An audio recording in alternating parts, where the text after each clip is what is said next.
요엘 1장 15절을 봅니다.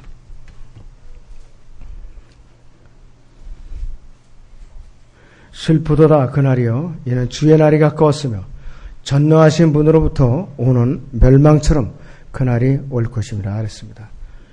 오후의 주제는 요엘서를 통한 교훈들입니다. 요엘서를 통한 교훈들.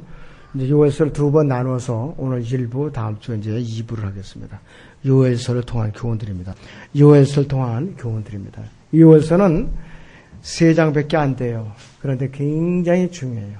굉장히 중요해요. 완전히 지구가 불타서 또 온 우주가 정화돼 가지고 백보자 심판이 있기 직전까지 그 전 기간을 갖다 이어놓은 거예요. 요엘서가. 이런 말이 있죠. 작은 선지자들이 큰 예언이라는 말이 있어요. 이사야 선지자같이 대예언 그 선지자 말고 이렇게 작은 선지자 하박국이라든지 이 스파냐라든지 요엘이라든지 학계 선지자, 심지어는 이제 한 장으로 되어 있는 오바댜 같은 경우에 오바댜는 주변 국가에 대한 그 멸망을 갖다 경고하고 있어요. 아주 중요한 것들이. 근데 사람들이 소선서는 아주 소홀히 여겨요. 굉장히 소홀히 여기더라고요. 그래갖고 요거를 이제 소선서를 이제 간략하게 홈페이지에다 이제 강의를 해서 올려놨는데 관심 있는 사람들은 꾸준히 듣더라고요, 이거를. 따로 일반 보통 신학교에서 강의를 안 해줘요. 교리적인 거를 강의를 안 해준다고 했지.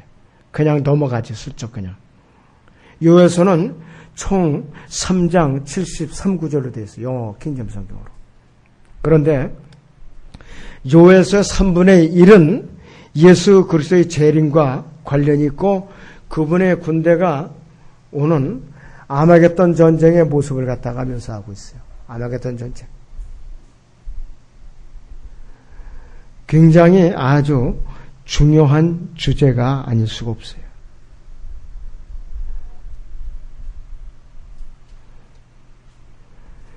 근데 사람들이 소홀히 여기고 있어요.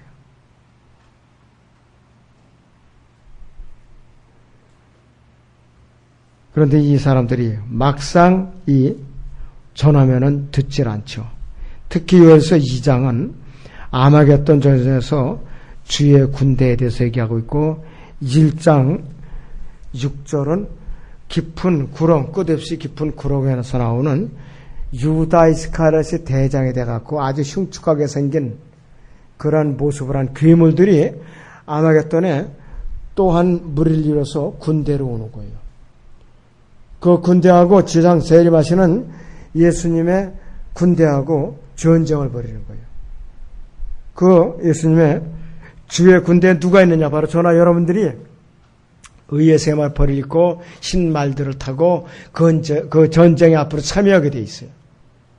그 전쟁에 참여하게 되어 있다고요. 그렇다고 여러분들이 부상을 당하냐? 아니에요. 부활한 몸은 아무리 총을 쏴도 총에 맞아 죽지도 않고 부상도 안 입어요. 그런 아주 초자연적인 몸이라 이것이. 그래서 아마겟돈 전쟁의 모습과 그 뒤따르게 될 민족들이 심판을 다루고 있어요. 성경에는 13명의 요엘이 다른 요엘들이 나오고 있어요. 다른 요엘. 근데 요엘서는 가장 중요한 게 뭐냐? 예언서예요. 예언서라 이것이. 요엘서에 제시되는 예언들도 바빌론 포로에 한정시킬 수가 없고 대환란에 적용해야 돼요. 대환란에. 요엘 1장 2절에서 3절을 보죠. 1장 2절에서 3절을 봅니다. 너희 노인들아 이것을 들으라. 너희 모든 땅의 거민들아 귀를 기울이라. 이런 일이 너희의 날들에나 너희 조상의 날들에라도 있었느냐. 너희는 너희 자손들에게 이것을 말하고 너희 자손으로 그들이 자손들에게 말하게 하며 또 그들이 자손은 다른 후대에 말하게 하라 그랬습니다.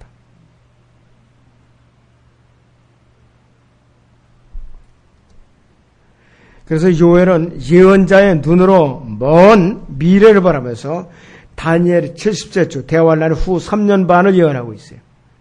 그래서 요엘이 말하는 예언은 전반적으로 아마겟돈 전쟁과 예수 그리스도께서 승리하시는 장면이 기록되고 있어요.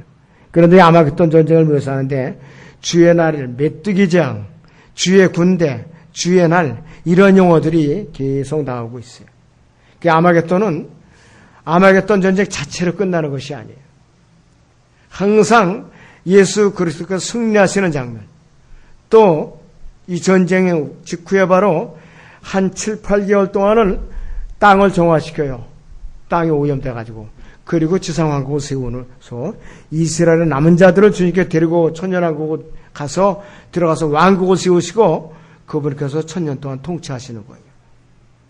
아마겟돈 전쟁이 얼마나 아주 치열한가 우리는 요한계시록 14장에서 보겠습니다. 18절에서 20절을 봅니다. 요한계시록 14장 18절에서 20절을 봅니다.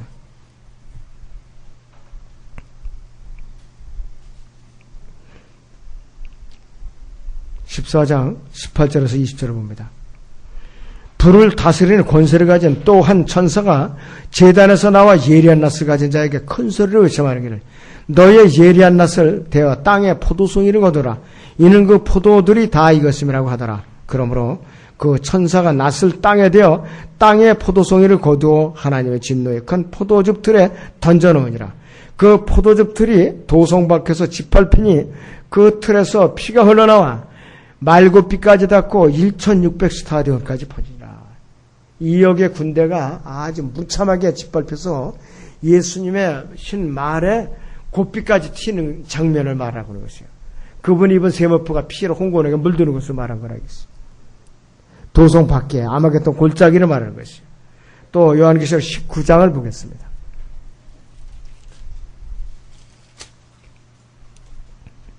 11절에서 16절까지 또 내가 하늘이 열린 것을 보니 흰 말이 보이더라. 그 위에 앉으신 분은 신실과 진실이라 불리며 의로 심판하고 싸우시더라. 그의 눈은 불꽃 같고 머리에는 많은 왕관이 있고 또 한 이름이 기록되어 있는데 그 자신에는 아무도 모르며 피에 적신 옷을 입었는데 그 이름은 하나님의 말씀이라고 불리더라. 또 하늘에 있는 군대들이 희고 정결한 세마포를 입고 흰 말들을 타고 그를 따르더라. 그의 입에서는 예리한 칼이 나와서 그것으로 민족들을 칠 것이요 또 철장으로 그들을 다스릴 것이며 그는 전능하신 하나님의 맹렬한 진노의 포도즙틀을 밟으실 것이라 그랬습니다. 아까 14장에 나오는 그 장면이에요. 또 그의 옷과 넓적다리에 이름이 기록되어 있는데 만왕의 왕 또 만주의 주라 했더라 그랬습니다. 17절부터 또 내가 보니 한 천사가 해에 서 있는데 그가 큰 음성으로 외쳐 하늘 한가운데로 날아가는 모든 새들에게 말하기를 와서 위대하신 하나님의 만찬에 다 함께 모여 왕들의 살과 최고 대장들의 살과 용사들의 살과 말들의 살과 그 위에 탄 자들의 살과 자유인이나 종이나 작은 자나 큰 자나 그 없이 모든 자의 살을 먹으리라 하니라. 또 내가 보니 그 짐승과 땅의 왕들과 그들이 군대가 그 말탄 분과 그의 군대에 대적하여 전쟁을 하려고 다 함께 모였더라. 그러나 그 짐승이 잡히고 그 짐승 앞에서 기적을 하던 거짓 선자도 그와 함께 잡혔으니 그는 짐승과 더불어 그 짐승의 표를 받은 자들과 그의 형상에 경배한 자들을 속이던 자라. 이 둘이 유황으로 불타오르는 불못에 산채로 던져지더라. 그리고 그 남은 자들은 말 위에 앉으신 분의 칼, 즉 그의 입에서 나오는 칼로 살해되니 모든 새들이 그들이 살로 배를 채우더라 했습니다. 아마겟돈 평야에 지금 골짜기에 수백만 마리도 넘는 아주 사납게 생긴 독수리 종류에 속하는 맹수들이 지금 자라고 있어요. 하나님께서 기르시고 있는 거예요. 이 군대의 살을 뜯어먹기 위해서. 얼마나 피비린하고 비참한 전쟁이지 여러분들 한번 상상해 보라겠어요. 요엘서의 저자는 말할 것도 없이 요엘이에요.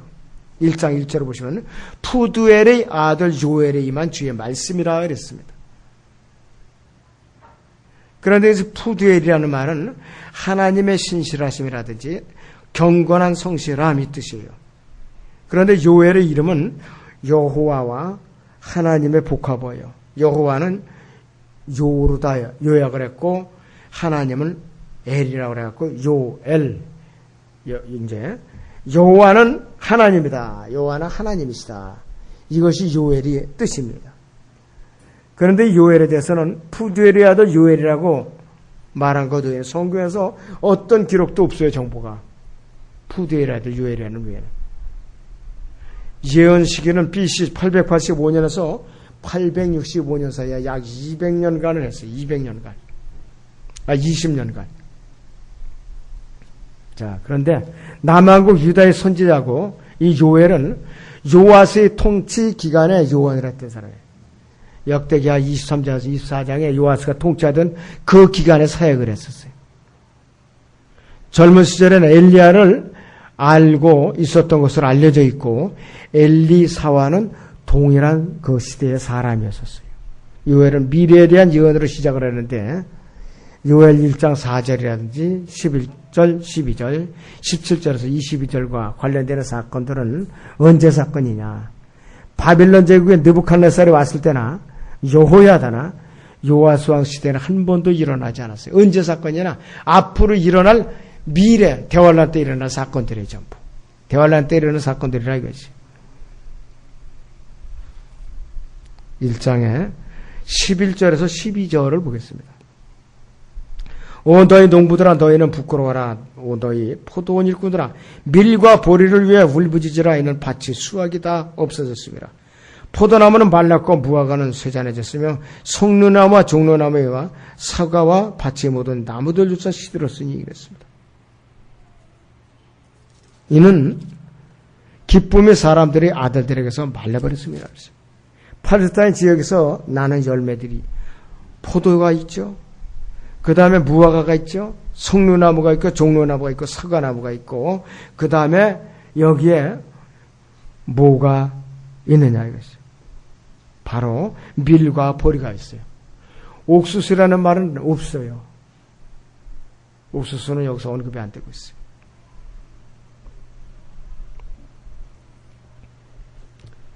요엘서의 3분의 1이 아마겟돈 전쟁과 민족들이 심판에 대해서 언급하고 있는 것이죠.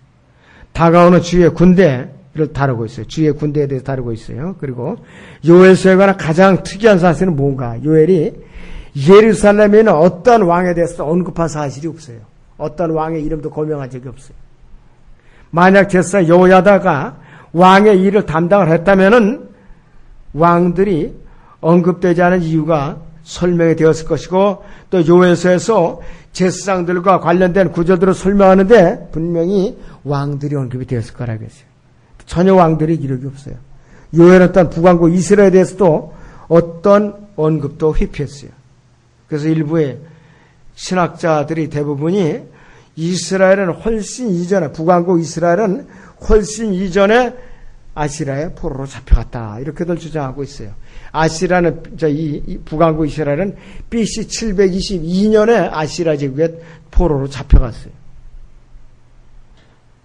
자 그렇다면은 만약에 이 주장대로라면은 북왕국 이스라엘의 포로로 만약에 훨씬 이전에 잡혀갔다면은 아시라 제국 사네립이 남한국을 점령을 했어야 돼요. 남한국을. 그런데 그런 일이 없었다 이것이. 요엘의 남한국 유다에게 예언을 한 시기가 아까 말씀드린 대로 BC 885년에서 865년이다 이것이. 자 그런데 요엘서의 핵심 주제가 있는데 요엘서의 핵심 주제는 주의 날이에요. The Day of the Lord라고 해갖고 주의 날인데 영감받은 독수리 같은 눈으로 예리하게 봤는데 대환란의 후 3년 반을 미리 내다본 것이.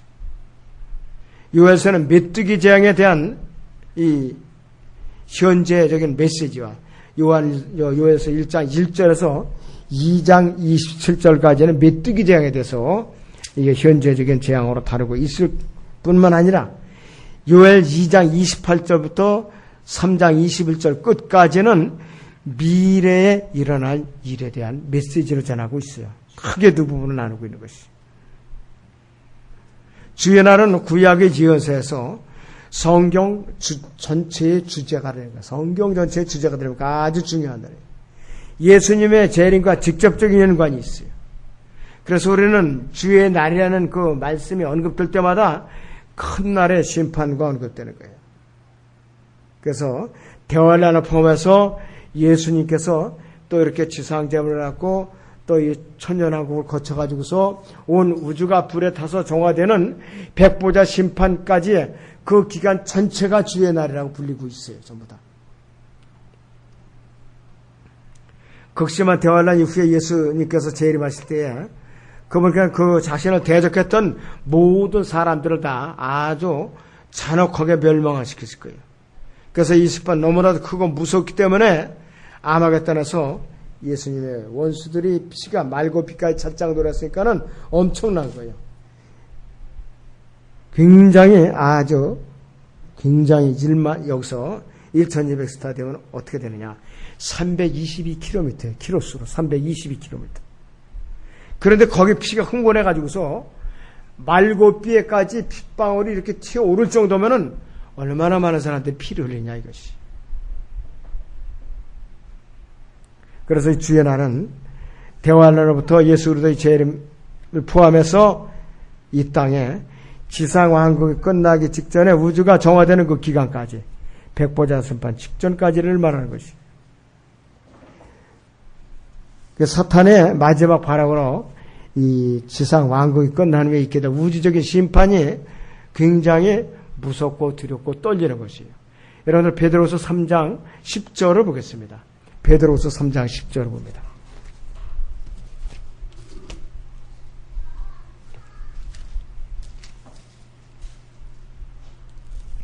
그러나 주의 날이 밤에 도둑같이 오리니 그랬어요. 그날에는 하늘들이 굉장한 소리를 하며 사라지고 우주의 구성 요소들이 맹렬한 불로 녹아내리고요. 땅과 그 안에 있는 일들이 타버릴 것이라 했습니다. 그때의 모든 것이 녹아버리리니 너희가 모든 거룩한 행실과 경건에서 어떤 사람들이 되어야겠느냐 이것이.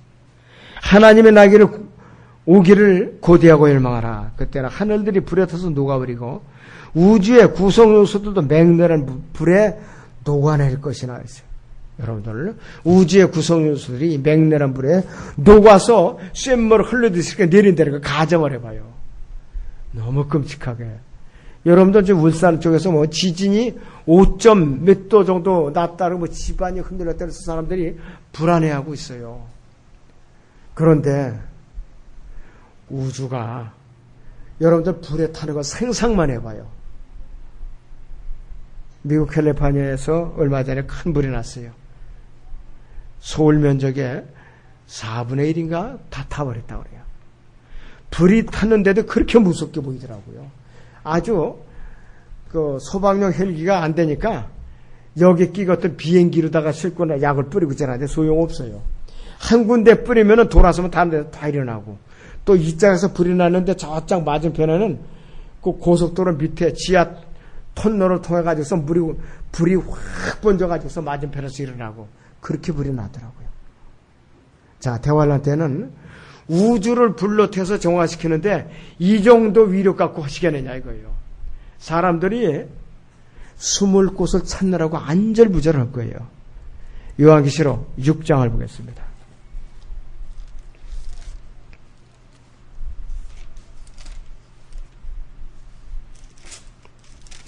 요한계시록 6장 12절에서 17절을 봅니다.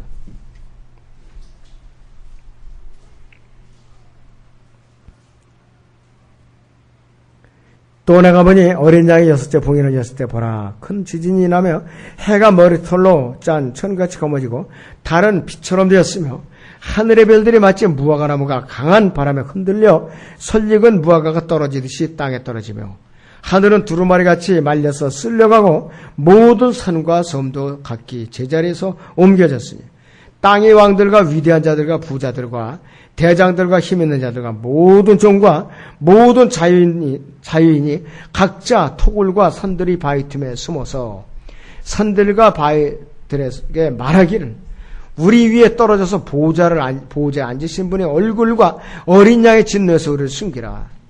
이는 그분의 진노의 큰 날이 임하였으니 누가 감히 설 수 있으리요 하더라. 이건 대환란 때의 상황인데 백보자 심판 직전에 우주가 정화되는 장면 너무나도 끔찍한 장면이에요. 우리가 지금 보질 않아서 실제로 보면은 아마나 다 까무러칠 거예요. 자, 그렇다면 요에서 이제 특징이 있어요. 대부분이 부정적인 메시지예요. 73구절 가운데 29절 정도만 긍정적인 것으로 나타나고 있어요. 하나님의 징계를 나타낼 때 곤충들이 역병은 장차 다가올 주의날에 베일을 벗기는 계기가 될 뿐만 아니라 그날은 이방인들에게 아주 혹독한 심판이 내려지고 또 이스라엘에게는 이제 회복이 되는 복을 받는 두 가지 양상으로 나타나게 된다 이것이죠. 이 메뚜기는 한 마리의 애벌레가 곤충으로 성장해서 발달해가는 단계마다 상이한 형태를 띠는 것을 알려졌어요. 애벌레가 알에서 애벌레에서 차차차차 이렇게 성장해 나가죠. 곤충으로 되기까지. 그렇게 해갖고 이제 양상을 띈다 이것이에요. 여기에 중요한 사실은 뭐냐? 성령께서는 예언하는 가운데 역사할 때 보통 그러하듯이 어떤 특정한 시대 상황에 영적인 의미를 부여하세요. 그리고 앞으로 일어날 예언의 계기로 삼아요. 이사야서 7장에서 시리아의 침공과 아스의 불신에 인해서 대예언을 시작한 계기가 되었듯이 요엘도 여기서 아주 사정없이 먹어치우는 곤충들이 역부해서 영적인 의미를 부여하고 있어요. 이건 뭐냐? 아직 성취되지 않은 주의 날에 대한 예언의 계기로 삼고 있는 것이에요. 요엘서 1장 보세요. 4절에서 5절을 봅니다. 모충이 남긴 것을 메뚜기가 먹고 메뚜기가 남긴 것을 자벌레가 먹고 자벌레가 남긴 것을 풀새가 먹었도다. 너희 술 취한 자들아 깨어서 울라. 포도주를 마시는 너희 모든 자들아. 새 포도주로 인하여 울부짖으라. 이는 그 포도주가 너희 입에서 끊어졌음이라 그랬습니다. 한 민족이 내 땅에 올라왔으니 강하고 헤아릴 수 없으며 그의 이는 사자이요 그는 큰 사자의 어금니를 가졌도다 그랬는데 깊은 구렁에서 올라오는 유다 이스카리ot을 대장으로 삼는 이 아마겟돈 전쟁의 군대를 표현하고 있어요. 요한계시록 9장을 보겠습니다.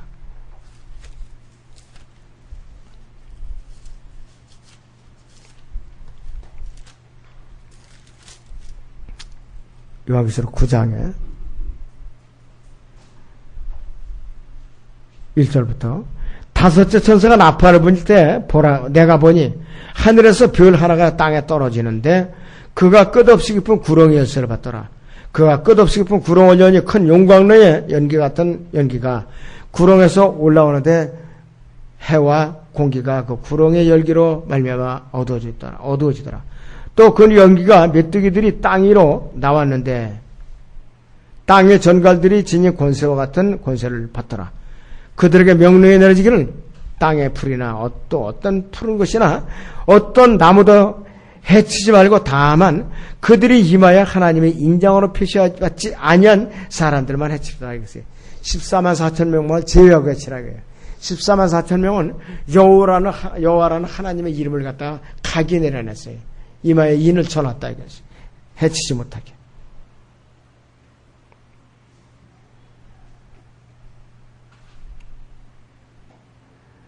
그래서 아직까지 성취되지 않은 주의 날에 대한 예언의 계기로서 선포하고 있는 것이죠. 요엘서 1장 13절에서 14절을 다시 보죠. 요엘서 1장 13절에서 14절을 다시 봅니다. 너희 제사장들아 너희 자신을 동이고 애곡하라. 너희 제단의 일꾼들아 부르짖으라. 내 하나님의 일꾼들아 너희는 와서 굵은 벼옷을 입고 온 밤을 누울지니 이는 음식제사 술 붓는 제사가 너희 하나님의 전으로부터 거머해졌습니다. 너희는 금식을 거룩히 하고 엄숙한 집회를 소집하며 장로들과 그 땅의 모든 고민들을 주 너희 하나님의 전으로 모아 주께 부르짖으라 그랬습니다.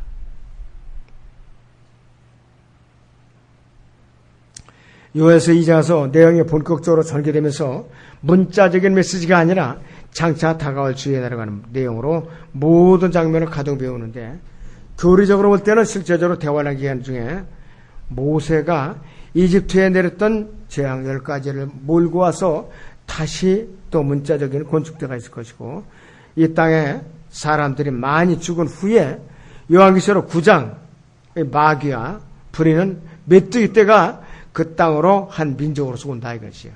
깊은 구렁에 있는 곤충떼가 올라온다 이것이 바로. 그러나 뒤를 따르는 군대는 요엘 2장 그 4절에서 11절까지는 주의 군대, 아마겟돈 군대라서 이 우리를 거듭난 성도들을 말하고 있는 것이.